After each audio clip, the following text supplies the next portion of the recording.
Glória a Deus. Louvado seja o nome do Senhor.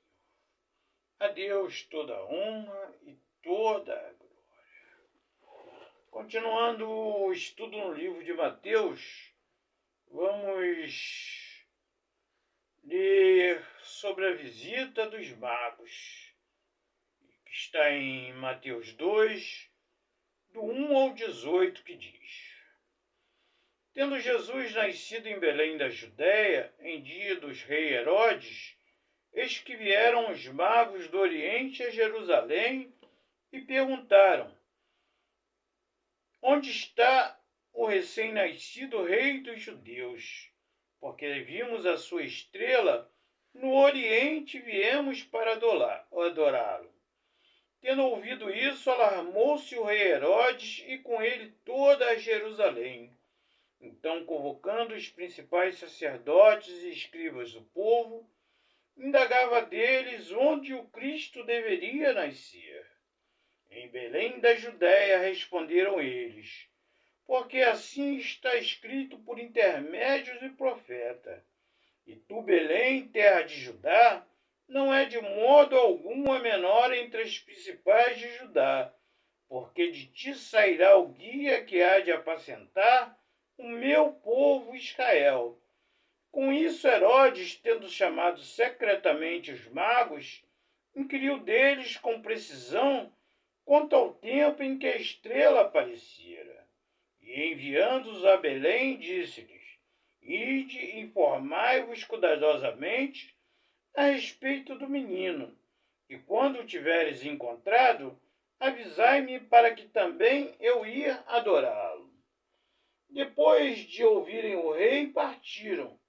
E eis que a estrela que viram no Oriente os precedia, até que, chegando, parou onde estava o menino.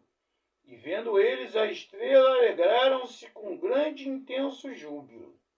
Então, entrando na casa, viram o menino com Maria, sua mãe. Prostraram-se e adoraram, e abrindo seus tesouros, entregaram-lhe suas ofertas, ouro, incenso e mirra. Sendo por divina advertência prevenidos em sonhos que não voltassem à presença de Herodes, regressaram por outro caminho à sua terra. Tendo eles partido, eis que apareceu um anjo do Senhor a José no sonho e disse: Dispõe-te, toma o menino e sua mãe, foge para o Egito e permanece lá até que eu te avise, porque Herodes há de procurar o menino para o matar.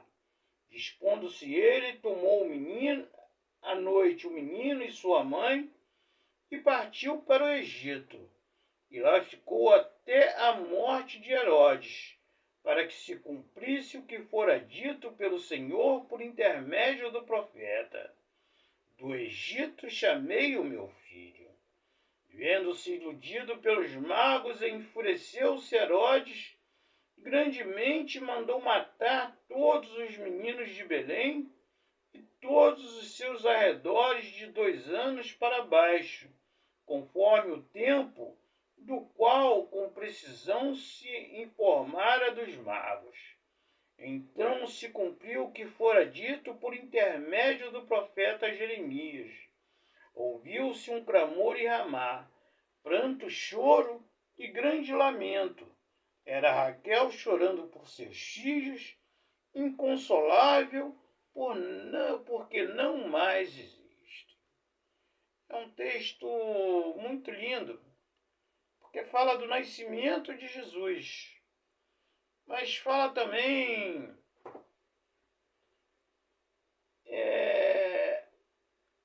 de uma coisa bem triste: a morte de muitas crianças, apenas pelo interesses pessoais de um homem que estava naquele cargo para proteger o povo, os inocentes, mas com medo de perder o cargo, ele matou muitas crianças. Então, o versículo 1 começa no tempo do rei Herodes. Diz que no tempo do rei Herodes vieram os magos do Oriente a Jerusalém. Magos aqui pode significar sábios, astrólogos ou sacerdotes. Sim, naquele tempo as pessoas já tinham conhecimento de astrologia, não como hoje, mas já tinham. Eu sempre ouvi, desde pequeno, que os reis magos eram três, e que o nome deles eram Melquior, Gaspar e Baltazar. Porém, a Bíblia não diz quantos magos são. A tradição colocou 3 por associar a 3 presentes: ouro, incenso e mirra. E associou-se também que eles vieram da Pérsia, Arábia ou Índia. Arábia quer dizer ou África. A visita deles foi a primeira manifestação de outros povos reconhecendo Jesus Cristo como Messias e Salvador. Eles vieram para adorar e trazer presentes. O simbolismo dos presentes está relacionado a Êxodo, capítulo 30. Se nós lermos Êxodo, capítulo 30, nós veremos esses 3 componentes. O ouro, quando foi dado de presente, simbolizava a realeza de Jesus. Também podemos ver em Êxodo 30 que o altar onde se queimava incenso era todo revestido de ouro puro. O incenso simboliza a divindade de Jesus e a adoração a ele. Quando o incenso era queimado no altar, no tabernáculo ou no templo de Jerusalém, simbolizava a presença de Deus. Quando a fumaça subia aos céus, significava a oração dos fiéis até a presença de Deus. Era também uma lembrança da santidade de Deus e da reverência em sua presença. Quando a tenda, o templo se enchia de fumaça, significava que Deus estava ali e que as pessoas deveriam prestar reverência. A fragrância aromática representava as virtudes e a fé ardente que todo cristão deveria demonstrar. Na época do templo, era que o povo de Israel deveria demonstrar. A mirra, ela aparece em Esther 2:12, Gênesis 43:11, Cantares 4:6. Ela era um dos principais ingredientes do óleo da unção sagrada. Era também usado para embalsamar, simbolizando a futura morte de Jesus Cristo. Futura morte, mas com a ressurreição. Sabia que havia nascido uma criança que seria o rei dos judeus? Alarmou o rei Herodes. Ele se sentiu ameaçado e chamou os magos, dizendo que quando ele os encontrasse, para dizer para ele também ir adorá-lo. Mas não era verdade. Ele queria era matar esta criança que nascera para ser o futuro rei de Israel. Porém, os magos foram advertidos em sonhos e não voltaram à presença de Herodes, e voltaram para sua terra por outro caminho, o que deixou Herodes furioso. Mas José, um servo de Deus, novamente foi avisado em sonho para fugir com Maria e Jesus para o Egito. E quando Herodes fez a matança dos inocentes, Jesus não estava mais em Belém. Então Deus, na sua onisciência, ele escolheu um homem que era fiel e obediente. E esse homem era José.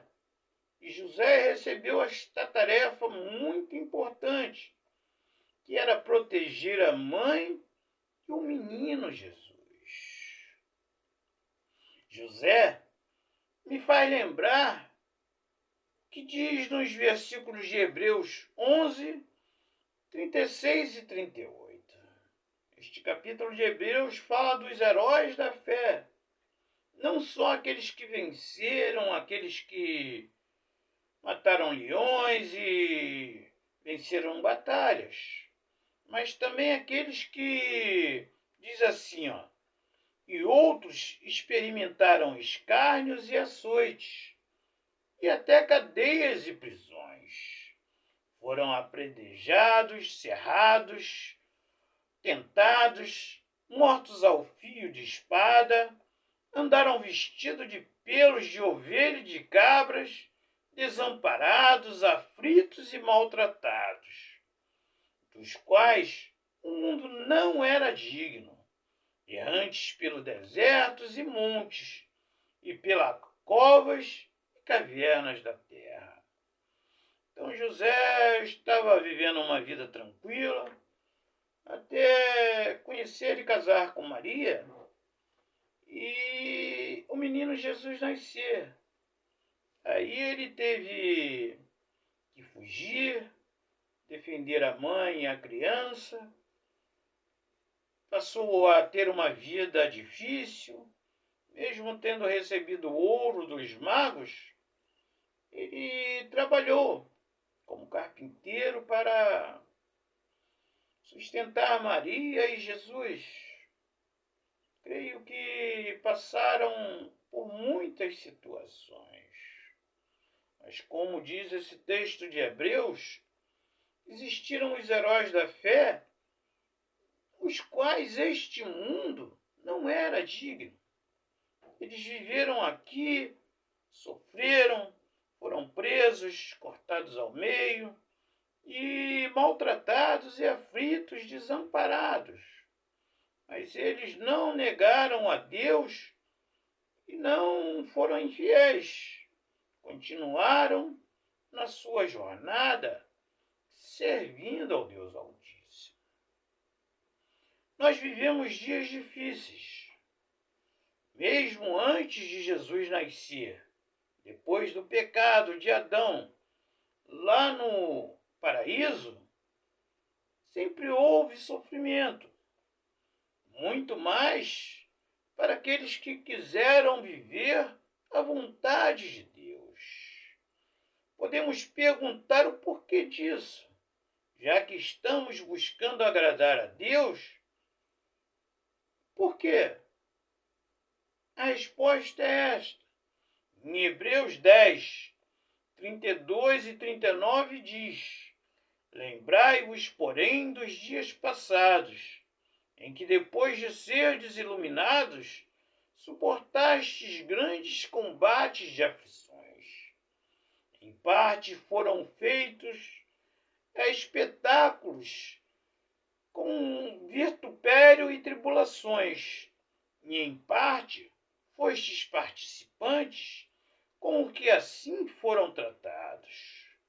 Porque também vos compadecestes das minhas prisões, e com alegria recebeste o roubo de vossos bens, sabendo que em vós mesmo tendes nos céus uma possessão melhor e permanente.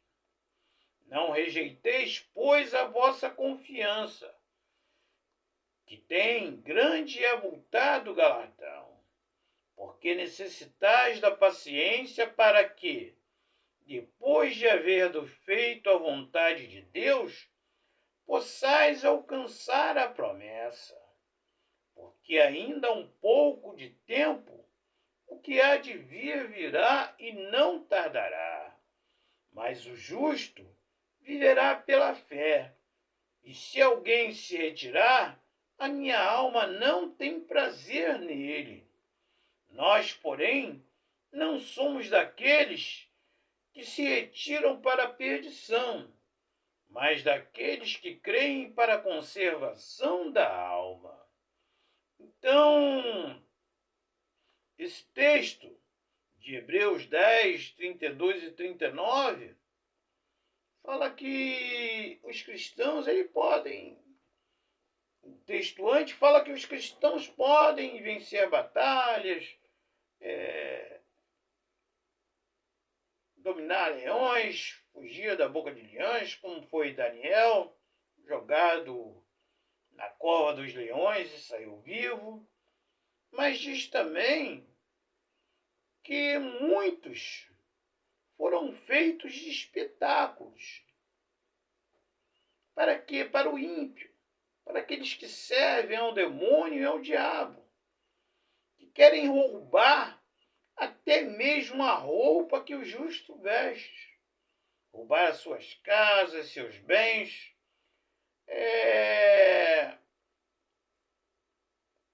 montar grupos e atos ilícitos para usar até a lei do mundo para tirar o direito do justo. Mas diz que nós devemos permanecer firmes, porque a nossa posição está no céu. Está no céu junto de Deus. Que durante um pouco de tempo, Jesus virá e não tardará. E todas essas pessoas que vivem no mal, elas vão ter que responder a Deus. Mas o justo, ele deve viver pela fé e não recuar, mesmo diante de seus bens serem espoliados pelo ímpio e até mesmo a sua vida correr risco.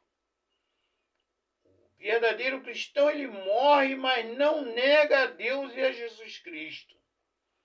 Por isso que diz que o justo viverá pela fé. Sofremos todo tipo de provação, até perdermos tudo sem nenhuma chance de defesa. Porém, como diz o texto, maior é a recompensa que está na vida eterna junto com Deus. Então, devemos viver a nossa vida de uma maneira que agrade a Deus. Nós nascemos nu. Nós trabalhamos para conquistar as coisas. Nós lutamos, aprendemos uma profissão, fazemos uma faculdade, conseguimos comprar uma casa, um carro, mas o ímpio vai fazer de tudo para nos tirar aquilo que nós temos por inveja, por maldade, porque eles não têm um pingo de Deus no coração. Mas nós devemos viver pela fé. Quando dizemos que nós somos justos, nós fomos justificados por Jesus Cristo. Através da fé em Jesus Cristo, como diz vários textos em Romanos, 1 Coríntios, 2 Coríntios e em algumas cartas, Jesus Cristo, através da justiça de Jesus Cristo, nós somos feitos justos. Infelizmente, as igrejas atuais têm se afastado muito disso. Não vivem mais a verdade. Não vivem a verdade.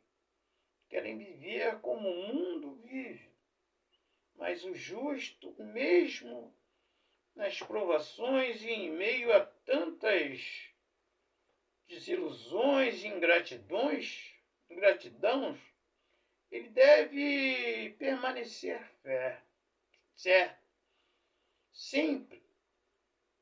Deve permanecer firme sempre, como José. José, um homem de Deus. Por isso foi separado para proteger Maria e o menino, que se tornaria o Salvador de toda a humanidade. Vamos orar. Nosso amado Pai eterno, graça te damos pela tua graça, Pai, pela tua paz, pela tua salvação. Obrigado por Jesus Cristo ter nascido e tu teres feito tudo, Pai, para que ele chegasse até a cruz do Calvário e morresse pelos nossos pecados. Não existia outra maneira de nós nos reconciliarmos contigo, Pai. Somente através de Jesus Cristo isso nos foi concedido, Pai. Obrigado, Pai, pelo teu infinito amor, Pai, pela tua misericórdia. Nas tuas mãos, Pai, está tudo que somos, tudo que temos. Se tu permites que a nossa vida seja espoliada, que ela seja para a tua honra e para a tua glória, Pai. Que tudo, Pai, seja feito conforme a tua vontade, assim na terra como no céu. Muito obrigado pelo teu tão grande amor, Pai. Em nome de Jesus, nós te agradecemos. Amém. No próximo estudo, nós vamos continuar o segundo capítulo de Mateus, do 19 ao 23. A volta de Jesus do Egito. Que Deus nos abençoe e possa falar aos nossos corações sempre. Que mantenhamos sempre firme a nossa fé, sabendo que a nossa vitória está em Cristo na vida eterna. Tudo que temos aqui na terra é passageiro e que vamos deixar tudo aí. E se Deus nos permitir, nós faremos o nosso próximo estudo e quantos Ele permitir. Que a paz esteja convosco em nome de Jesus. Amém. Que o Senhor te abençoe e te guarde. Que o Senhor faça resplandecer o seu rosto sobre ti e tenha misericórdia de ti. Que o Senhor sobre ti resplandeça o seu rosto e te dê a paz em nome de Jesus. Amém. Ao Deus único e verdadeiro, ao Deus todo-poderoso, ao Deus Criador, seja toda honra, toda glória, todo louvor e o domínio pelos séculos dos séculos. Amém. Glória a Deus. Louvado seja o nome do Senhor.